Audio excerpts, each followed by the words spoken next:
Hello मेरे प्यारे दोस्तों, प्यारे साथियों, क्या हाल चाल, कैसे हैं आप लोग। आई होप कि मेरे सभी प्यारे साथी एकदम मस्त स्वस्थ जानदार और जबरदस्त होंगे।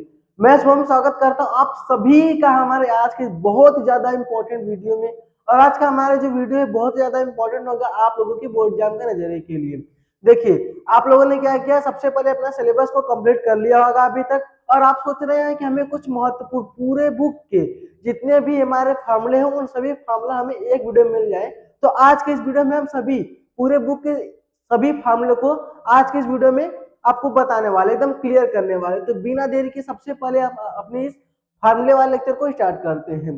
सबसे पहला आपका चैप्टर कितने आप लोग जानते हैं कि आपका टोटल चैप्टर कितना है? 14 चैप्टर, जिसमें से हमारा पहला चैप्टर है वास्तविक संख्या। तो इसके जितने भी हमारे महत्वपूर्ण चीजें होंगे, इसमें हमारे महत्वपूर्ण टॉपिक होंगे, उन सभी बातों को और जितने भी हमारे इंपॉर्टेंट फॉर्मूला होगा उन सभी चीजों को हम देखेंगे। एकदम क्लियर कर लीजिएगा आज की इस वीडियो से, ताकि दोबारा आपको फिर कोई वीडियो देखना ना पड़े। ठीक है, अब देखिए, सबसे पहले बात कर रहे हैं हम यहाँ पर। सबसे पहले हमारा कौन सा चैप्टर है? वास्तविक संख्या। अगर हम इसमें बात करें वास्तविक संख्या की, अगर हम बात करें किसकी? वास्तविक संख्या की। अगर हम बात करें किसकी? वास्तविक संख्या की। तो आप जानते हैं वास्तविक संख्या में हमारा सबसे पहला क्या है? वास्तविक संख्या में यहाँ पर लिखा है कि किन्हीं दो धनात्मक पूर्णांक ए और बी के लिए एचसीएफ ए कामा बी और एलसीएम ए कामा बी बराबर ए गुणे बी होता है। ये वही फॉर्मूला जो आपने पढ़ा है ना कि एचसीएफ गुणे एलसीएम बराबर पहली संख्या गुणे दूसरी संख्या। ये हमारी वही फॉर्मूला है जो आपने पढ़ा है। और इस पे आपने बहुत सारे क्वेश्चन, इनफाइनाइट क्वेश्चन आपने अभी तक लगा लिए होंगे। इनफाइनाइट नहीं, वैसे 10 से 20 क्वेश्चन आपने इस फॉर्मूले पर, केवल इस फॉर्मूले पर लगाया ही होगा। ठीक है, तो ये वाला फॉर्मूला जो आप लोग देख रहे हैं बहुत ज्यादा इंपॉर्टेंट होगा आपके बोर्ड एग्जाम के लिए, और इससे ये क्वेश्चन आपको एमसीक्यू में भी देखने को मिलेगा। ठीक है, अब उसके बाद बात करें कि ऐसी संख्याएं जिन्हें पी बाई क्यू के रूप में लिखा जा सकता है उन्हें हम परिमेय संख्या कहा जाता है, जहां पी और क्यू हमारा क्या होगा? सहअभाज्य होगा। अब सहअभाज्य जैसे क्या होता है? जैसे मान लीजिए जिसका एचसीएफ हमारा 1 हो। अगर हम यहाँ पर बात करें 5,7 तो इसका एचसीएफ क्या होगा? 1। इसे हम सहअभाज्य संख्या बोल सकते हैं। अब परिमेय संख्या तथा परिमेय संख्याओं का दशमलव प्रसार तो शांत दशमलव प्रसार होता है, फिर अशांत आवर्ती दशमलव प्रसार होता है। यहाँ पर लिखा है कि परिमेय संख्याओं का दशमलव प्रसार या तो शांत दशमलव प्रसार होता है या फिर अशांत दशमलव प्रसार होता है।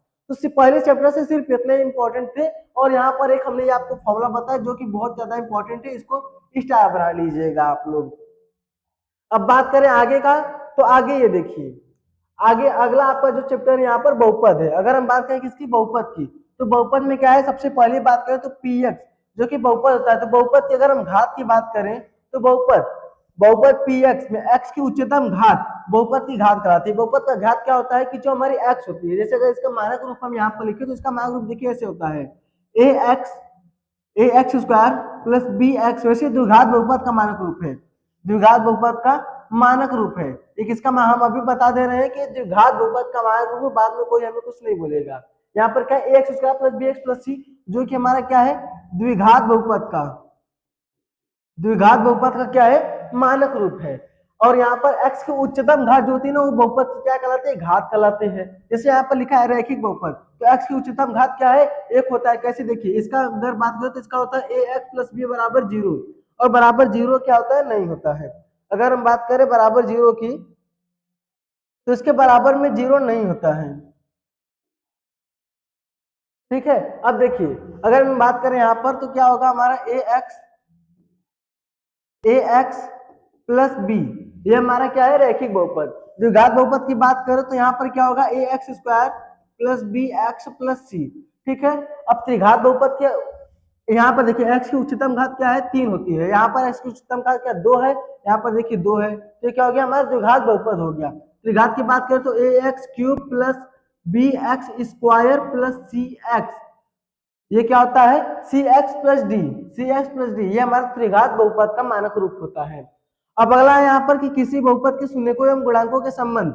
इसमें हम क्या करेंगे? हम मान लेते हैं कि माना बहुपद a x square plus b x plus c है, तो इसके शून्य अल्फा एवं बीटा है। इसके शून्य क्या है? अल्फा और बीटा है। अगर x square plus b x plus c में हमारा कोई बहुपद है, इसके शून्य अल्फा और बीटा है, तो हमारे जो शून्यकों का योग होगा वो अल्फा प्लस बीटा बराबर क्या आएगा? माइनस बी बाई ए। इसे आप ऐसे भी लिख सकते हैं कि अल्फा प्लस बीटा बराबर क्या होगा, यहाँ पर माइनस बी क्या है, देखिए यहाँ पर बी है एक्स का गुणांक, एक्स का गुणांक, एक्स का गुणांक बटे में हमारा क्या होगा, एक्स स्क्वायर का गुणांक होगा, एक्स स्क्वायर का गुणांक होगा। और एक्स स्क्वायर का गुणांक चाहे इसमें रहे चाहे इसमें रहे, दोनों में हमारा होता है। ये देखिए यहाँ पर ए लिखा है, जो हमारा ये लिखा है ना, वो देखिए एक्स स्क्वायर का गुणांक है, जो बी लिखा है वो एक्स का गुणांक है। एकदम से क्लियर कर लीजिएगा।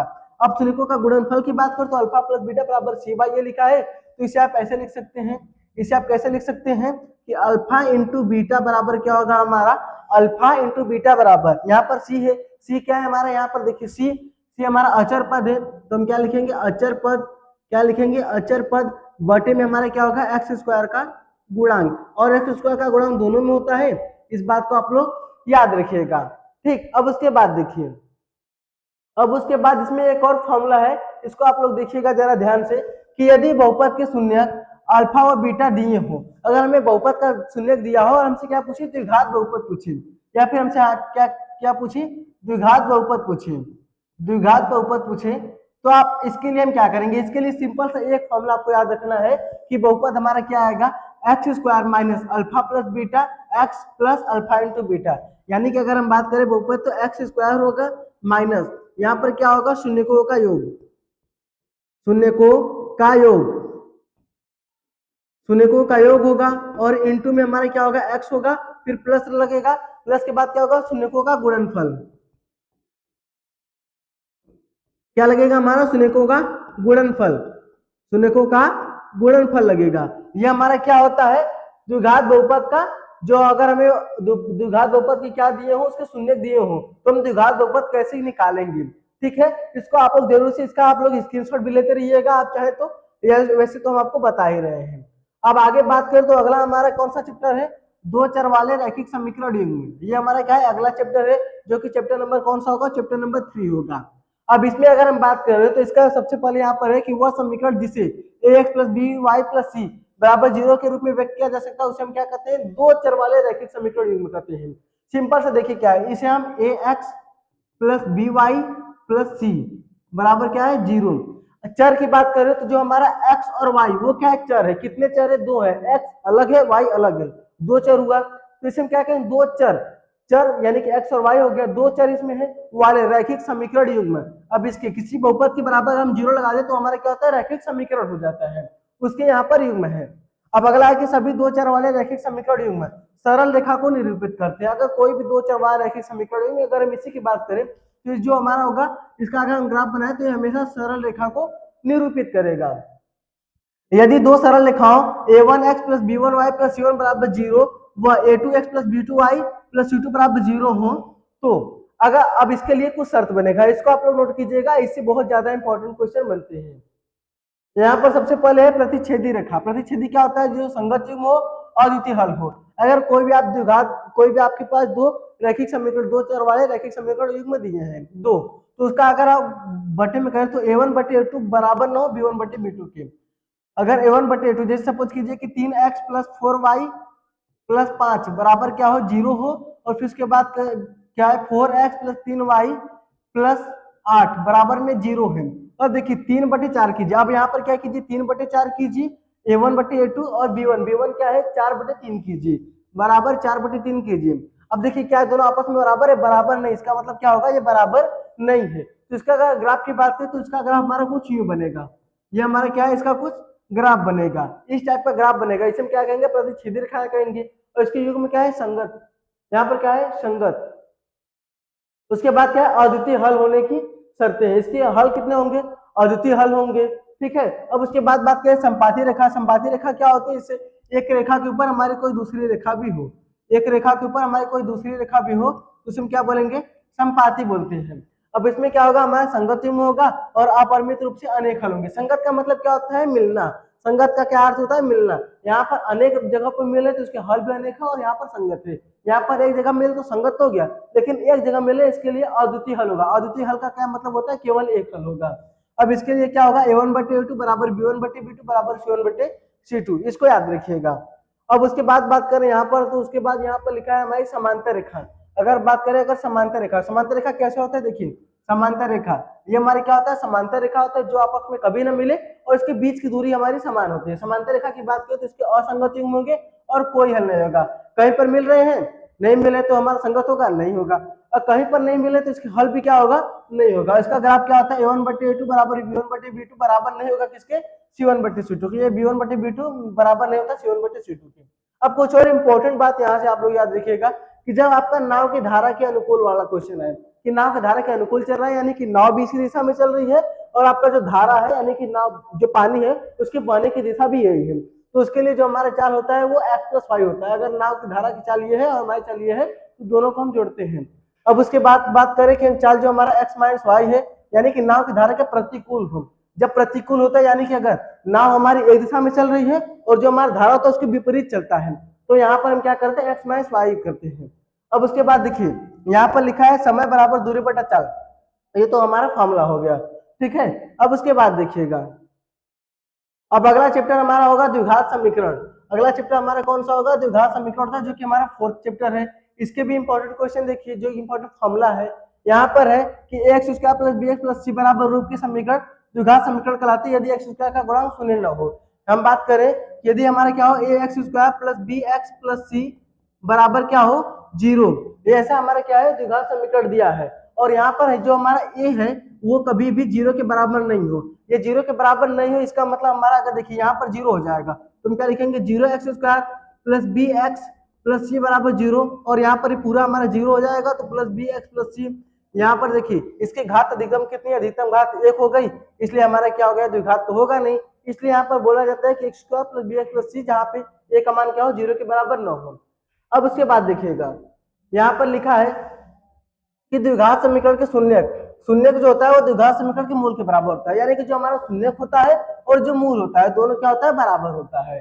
अब उसके बाद लिखा है कि द्विघात समीकरण को हल करने की विधियां होती है, तो द्विघात समीकरण को हल करने के लिए टोटल कितनी विधि होती है, 3 विधि होती है। द्विघात समीकरण को हल करने के लिए यहाँ पर 2 विधि लिखी है, 2 विधि होती है। अगर हम बात करें 3 विधि तो उसमें होता है, अगर हम 2 4 रखें समीकरण तो विस्थापन, विस्थापन विधि होता है, और उसके बाद विलोपन विधि होता है, और विस्थापन विलोपन, और उसके बाद एक और होता है जो कि वृत्त गुणनखंड होता है, लेकिन वो आपको अभी पढ़ना नहीं है। अब ग्राफ विधि भी होता है उसमें, याद रखिएगा। अब गुणनखंड विधि इसमें है, गुणनखंड विधि है, और उसके बाद दूसरा क्या है, द्विघात सूत्र, यानी कि जिसे हम श्रीधराचार्य सूत्र भी कहते हैं। अब सूत्र की बात करें तो कोई हमें समीकरण दे दिया रहेगा ऐसे और इसका हल करेगा तो उसका सूत्र क्या होता है, ये देखिए इंपॉर्टेंट है, आपके एमसीक्यू में भी आ सकता है। एमसीक्यू में आएगा तो देखिए x बराबर क्या होता है, -b/a प्लस माइनस। अगर हम बात करें तो x बराबर क्या होता है, -b plus minus under root b² - 4ac बटे में हमारा क्या होता है, 2a होता है। ये हमारा क्या होता है, द्विघात समीकरण का क्या होता है, मानक द्विघात समीकरण को हल करने की विधि होती है, जिसे हम श्रीधराचार्य यानी सूत्र विधि भी कहते हैं। और जहां पर इसको याद रखिएगा, जहां हमारा क्या होता है, d यानी कि b² - 4ac, जिसे हम d को क्या कहते हैं, विविक्त कहते हैं। b² - 4c, यहाँ पर आप जो b² - 4c देख रहे हैं इस बीच में ना, इसे हम d से भी लिख सकते हैं, यानी कि अगर हम ऐसे लिखना चाहे तो x बराबर हमारा क्या होगा, -b plus minus under root D हो जाएगा बटे हमारा 2a हो जाएगा, ठीक है। ये हमारा क्या होता है, विविक्तर होता है। अब विविक्तर के बारे में भी हम लोग बात करते हैं थोड़ा सा कि आखिर हमारे विविक्तर क्या होता है। अब देखिए यहाँ पर ये है जिसे मूलों की प्रकृति, यानी कि d, अब जब d का मान छोटा होगा 0 से, d क्या होगा, बराबर होगा 0 के, या फिर d क्या होता है, d हमारा बड़ा होगा 0 से, d बराबर होगा 0 के, d छोटा होगा 0 के। अब जब ऐसी कुछ कंडीशन बने, हमने आपको बताया कि d बराबर क्या होता है, b² - 4ac होता है, b² - 4ac होता है। यहाँ पर देखिए दो भिन्न वास्तविक हल होंगे, दो भिन्न वास्तविक हल होंगे। जब ऐसे आए तो हल क्या होगा इसका, जब d का मान आपको देखिए d का मान 0 आए, 1 आए, 2 आए, 3 आए। अब जब d का मान 0 आ गया, जब 0 आ गया तो इसके लिए हमारा जब ऐसा कभी आए तो सिंपल सा देखिएगा, हमारे मूल क्या होंगे, वास्तविक होंगे, मूल हमारे क्या होंगे, वास्तविक होंगे। लेकिन जब 0 आ जाए, जब 0 आ जाए तो मूल समान होंगे, और उसके बाद जब ये सारी संख्या हमारी आए तो मूल हमारा असमान होगा, मूल हमारा क्या होगा, असमान होगा। इसको आप लोग याद रखिएगा, ठीक है। अब उसके बाद देखिए यहाँ पर अगला कुछ पॉइंट लिखा है, अगला हमारा चैप्टर है जो कि समांतर श्रेणी, चैप्टर नंबर 5 है। इसको फटाफट से देख लेते हैं। यहाँ पर समांतर श्रेणी जिसे हम एपी लिखते हैं, तो एपी, एपी क्या आता है, कोई हमें एपी दिया है जिसे ए होगा, फिर ए प्लस डी होगा, प्लस ए प्लस 2डी, ए प्लस 3डी, डॉट डॉट डॉट, अगला पद इसका अंतिम पद होगा a plus n minus 1 into d. अब यहाँ पर बात करें तो ए हमारा क्या है, ये हमारा प्रथम पद, डी हमारा क्या है, सार्वंतर है, तो दूसरी बात करें तो nवां पद जो हमारा सूत्र होता है n बराबर a plus n minus one into D, ये हमारा nवें पद का सूत्र होता है, क्या होता है a plus n minus one into D, ये हमारा क्या होता है nवें पद का सूत्र होता है। अगर कोई हमें एपी देगा, जैसे पूछ कीजिए हमारा क्या है 2 कामा उसके बाद 4 कामा 6 कामा 8 कामा 10 डॉट डॉट डॉट, और यहाँ आपसे पूछे कि इसका 11वां पद क्या होगा, इसका 11वां पद क्या होगा, तो उसके लिए आप ये सूत्र लगाएंगे, जहां पर ये हमारा क्या होता है, ये जो हमारे यहाँ पे लिखा प्रथम पद होता है, n क्या होता है nवां पद होता है, n क्या होता है पदों की संख्या होता है, डी हमारा क्या होता है सार्वंतर होता है। ये हमने आपको सभी बता भी दिए। अब उसके बाद देखिए पदों के योग की बात करें तो n पदों का योग, अगर हमें कोई समांतर सेट दी गई उसके n पदों का योग पूछेगा तो उसके लिए सूत्र हम लगाएंगे कि Sn बराबर n/2 ब्रैकेट में 2a plus n minus 1 into D, या फिर Sn बराबर n/2 plus a plus an।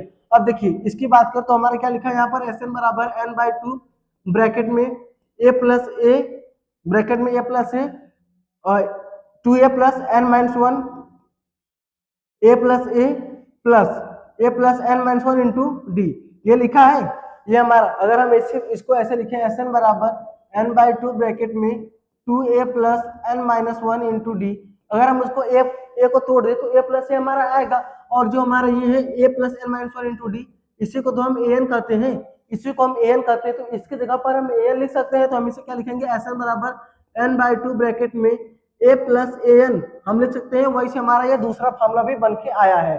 ठीक है, अब उसके बाद बात करें कि यदि एपी के 3 पदों का योगफल हमें दिया हो, किसी एपी के हमें 3 पद का योगफल दिया हो, जैसे हमें 3 पद मानेंगे, 3 पदों का योगफल दिया हो तो a माइनस 1 और a प्लस डी होगा, यानी कि उसका पहला पद कौन होगा, अगर हम a की बात करें तो a माइनस डी होगा, फिर ये होगा a प्लस डी होगा।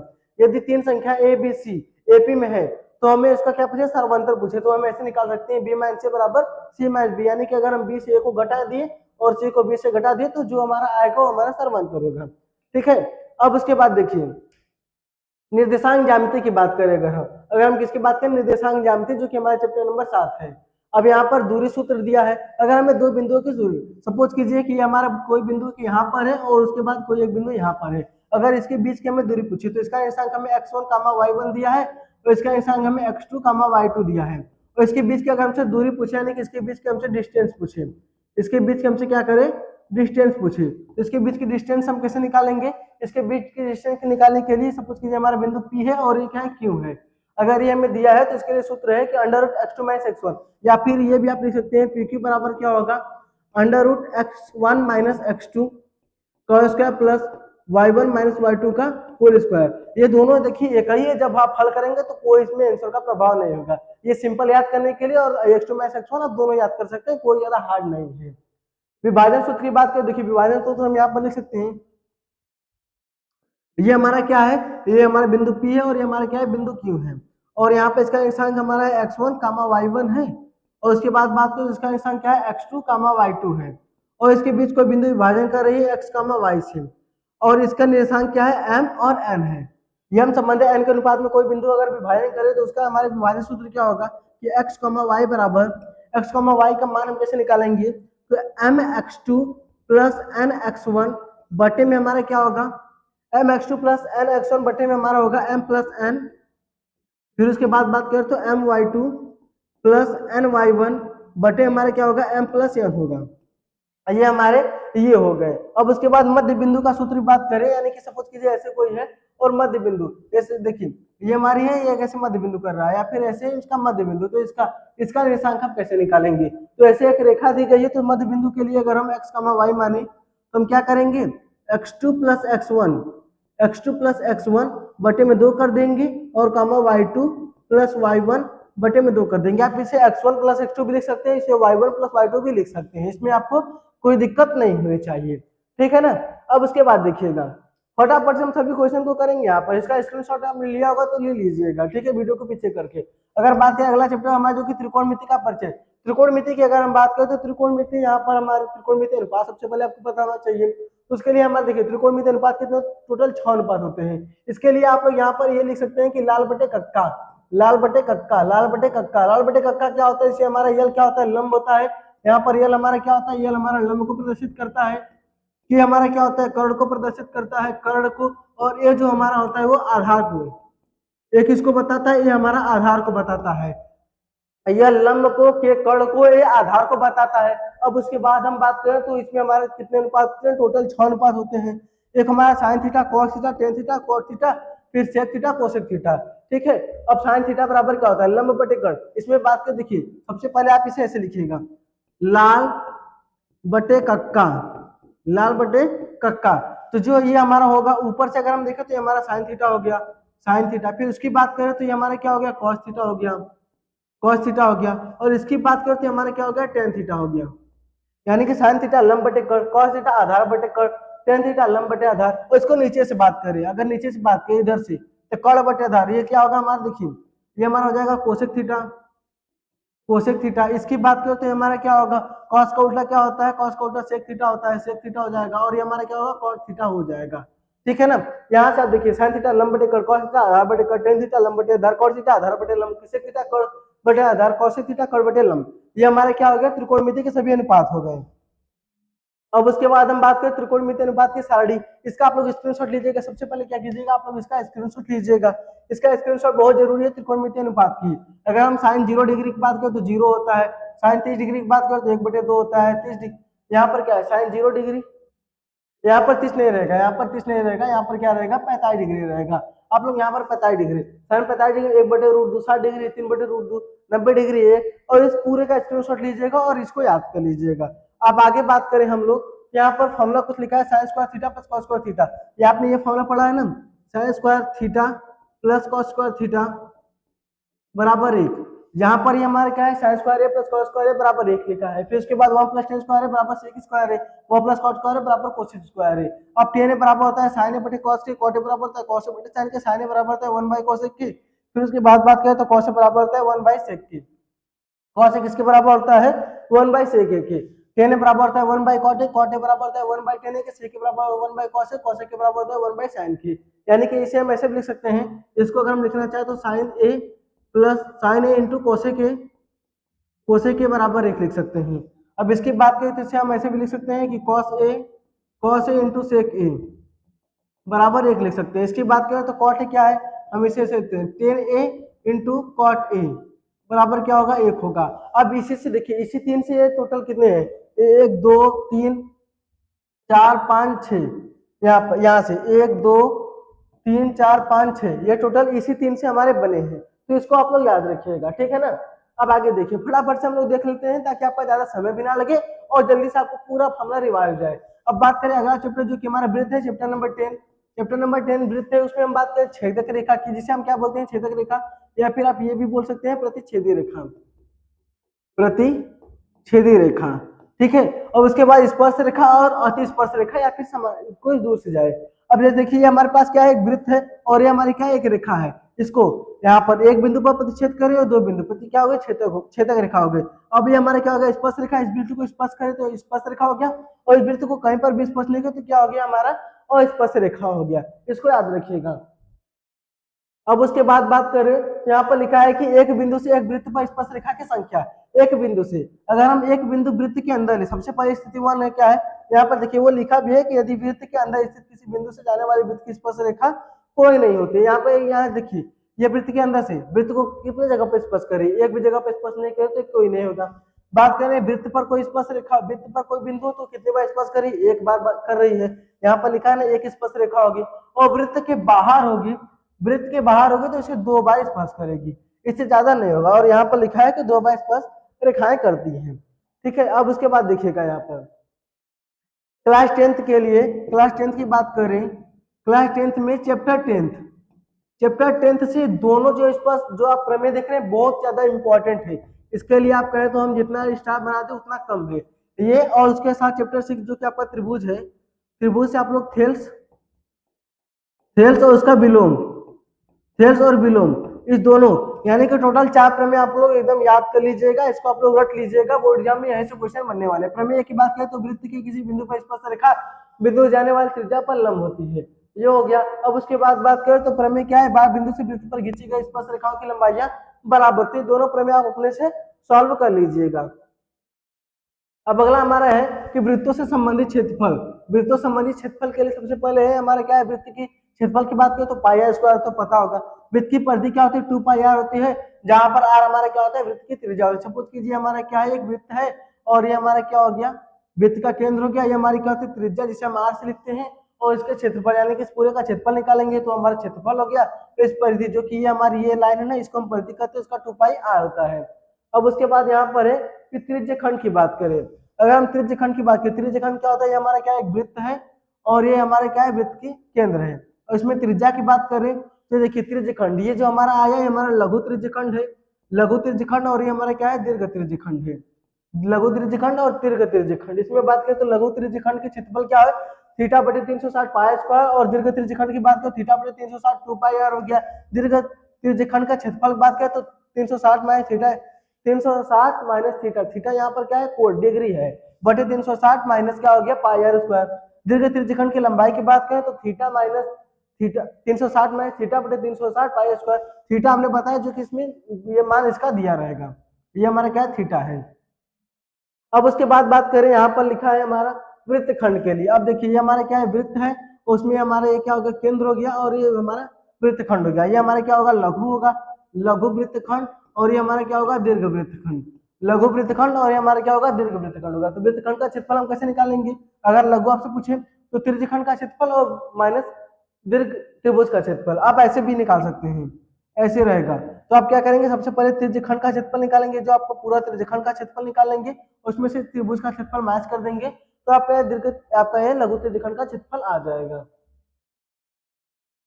अब जो हमारा चैप्टर आता है पृष्ठीय क्षेत्रफल तथा आयतन वाला चैप्टर जो है उसमें घन की बात करें तो घन हमारा देखिए ऐसे होता है, यह ऐसे हमारा क्या होता है घन होता है, घन को आप ऐसे बना सकते हैं जो कि हमारा 3D आकार का होता है, ये सभी हमारे क्या है 3D है। अब इस घन की बात करें तो इसमें हम अगर भुजा की बात करें तो इसकी भुजा अगर हम एक भुजा ए मान ले, इसकी भुजा हम क्या मानेंगे अगर इसकी भुजा हम ए मान ले तो इसका पृष्ठीय क्षेत्रफल क्या होगा 4 स्क्वायर और क्या होगा 6 स्क्वायर होगा। अगर हम ऊपर नीचे छोड़ा तो 4 स्क्वायर और पूरा ले तो 6 स्क्वायर होगा।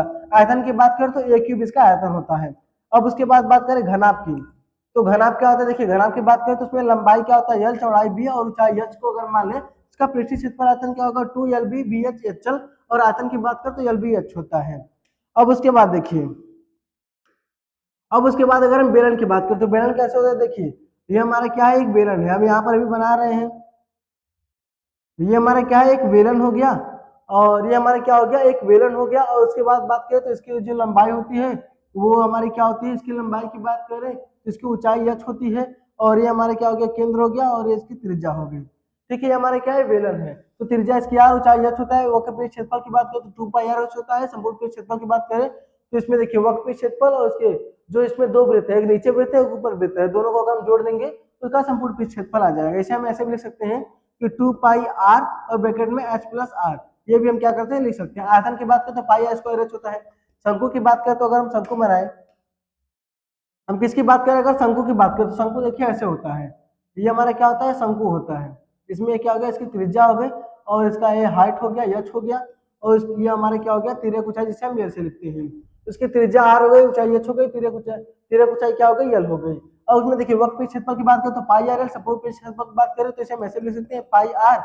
यहाँ पर देखिए पाई स्क्वायर एक वृत्त है तो एक बार पाई स्क्वायर हो गया तो पाई आर ब्रैकेट में एल प्लस आर, ऐसे भी हम क्या कर सकते हैं लिख सकते हैं। आयतन की बात करें तो 1/3 पाई स्क्वायर है, यानी कि पूरे बेलन का 1/3वां भाग क्या होगा हमारा शंकु होगा। अब बात करें गोले की तो गोले की त्रिज्या हमारी r होती है। पृष्ठ क्षेत्रफल की बात करें तो 4 पाई r स्क्वायर होता है। आयतन की बात करें तो 4/3 पाई r क्यूब होता है। ये हमारा क्या है एक गोला है जो कि 3D आकार का, जो आप फुटबॉल देखे वो गोला है, वो क्या है गोला है, जिस गेंद से आप मैच खेलते हैं वो हमारा क्या है गोला है।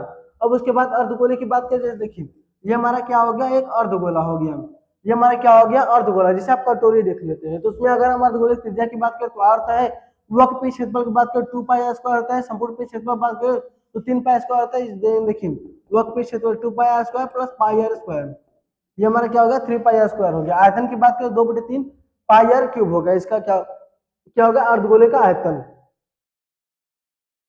अब उसके बाद देखिएगा अगला चैप्टर जो हमारा है जो कि हमारा क्या है सांख्यिकी। अगर हम सांख्यिकी बात करें तो इसमें माध्य, माध्य के लिए टोटल कितनी विधियां, टोटल 3 विधियां हैं। अगर माध्य के लिए हम विधियों की बात करें तो सबसे पहले प्रत्यक्ष माध्य, प्रत्यक्ष माध्य यानी कि अगर हम x बार बराबर लिखें तो सिग्मा एफ एक्स बटे एन, ये क्या हो गया प्रत्यक्ष माध्य का सूत्र हो गया। कल्पित माध्य का अगर x बार बराबर लिखे तो यहाँ पर a plus sigma F x बटे हमारा एन हो गया।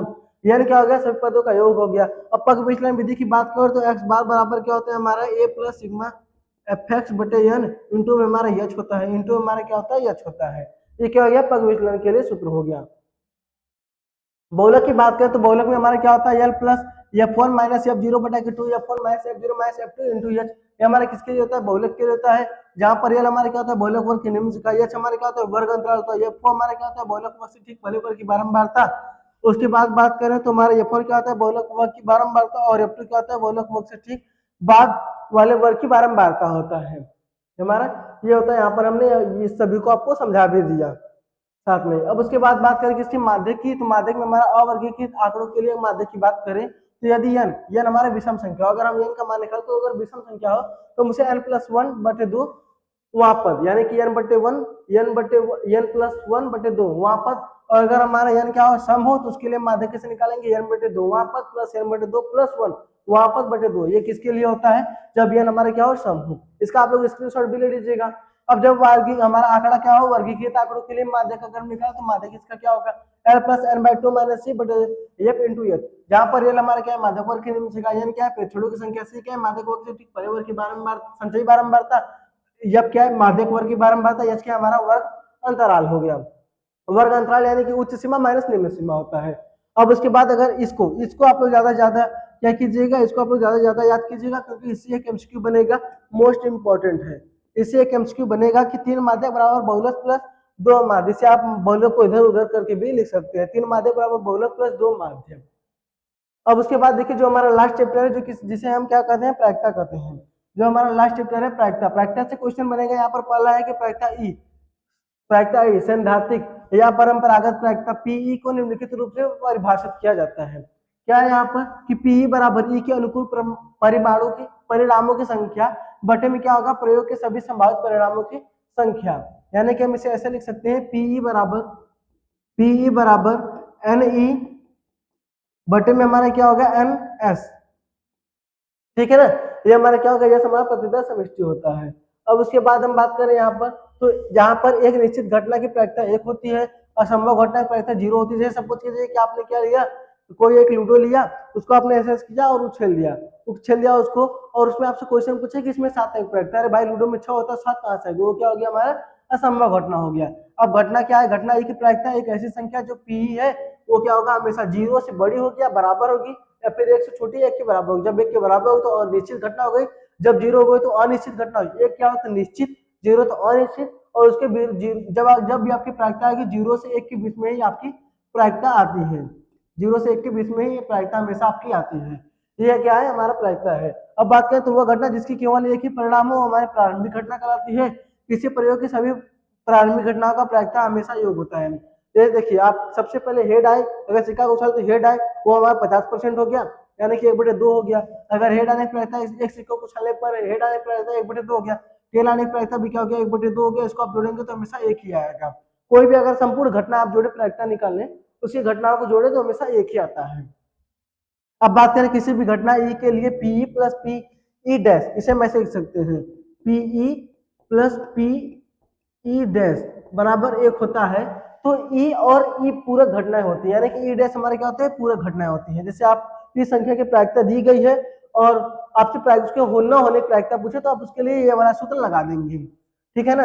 अब यहाँ पर देखिए तो ये हमारा यहीं पर समाप्त होता है। जितने भी हमने देखिए टोटल 1 से लेकर टोटल 14, यानी कि सभी चैप्टर के हमने आपको क्या बताया है, जितने भी इंपॉर्टेंट फॉर्मूला थे सबने हम आपको क्लियर किया है। आपको क्लास कैसे लगी सबसे पहले क्या कीजिएगा कमेंट कीजिएगा, आप लोग कमेंट कीजिएगा, और हाँ इसे ज्यादा शेयर कीजिएगा आप लोग, ताकि आपके दोस्तों के पास इसे भी पता चल जाए, आप लोग दोस्तों को भी बता दीजिएगा, ठीक है। तो आज का वीडियो में यहीं पर समाप्त करते हैं, ज्यादा लंबा नहीं करेंगे, आज की वीडियो को हम यहीं पर समाप्त करते हैं। तो मिलते हैं आपसे किसी अगले वीडियो में, तब तक के लिए धन्यवाद।